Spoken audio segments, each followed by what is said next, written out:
Hello बच्चों, तो चलिए इस प्रश्न को पढ़ते हैं। युग्मों में बताइए कि a बराबर b है अथवा नहीं। a बराबर x, x शब्द फॉलो का एक अक्षर है। b x, x शब्द वुल्फ का एक अक्षर है।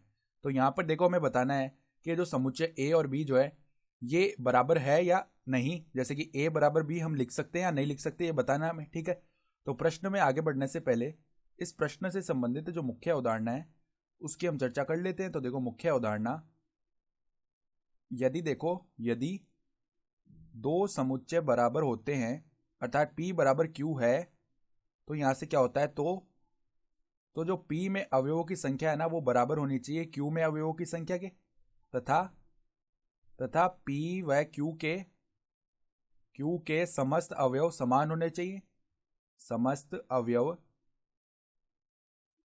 समस्त अवयव समान होने चाहिए, यानी अवयवों की संख्या तो बराबर होनी चाहिए, साथ ही साथ जो अवयव है ना वो समान भी होने चाहिए दोनों समुच्चयों में, तब जाके वो बराबर हो पाते हैं। ठीक है, तो अब देखो ए जो समुच्चय वो क्या है, एक्स शब्द फॉलो का एक अक्षर है। तो देखो, जो ये हमारे पास में शब्द है फॉलो, इसमें कौन कौन से अक्षर है उससे बनेगा ये समुच्चय।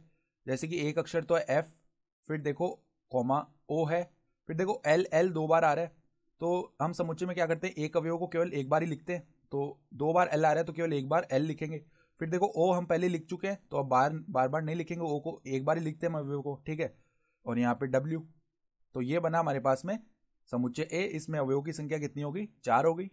ठीक है, फिर हम समुच्चय बी बनाते हैं। तो बी में क्या है, देखो वुल्फ है, तो वुल्फ में देखो डब्ल्यू, फिर ओ है, फिर एल है, फिर एफ है। तो यहाँ पर भी जो अवयवों की संख्या है बी में वो कितनी है, 4 है। और हम देख पा रहे हैं कि देखो डब्ल्यू जो है वो ए में भी आ रहा है और बी में भी आ रहा है, साथ ही साथ फिर जो ओ है वो ए में भी है और बी में भी है। फिर एल जो है वो ए में भी है और बी में भी है, और एफ जो है वो ए में भी है और बी में भी है।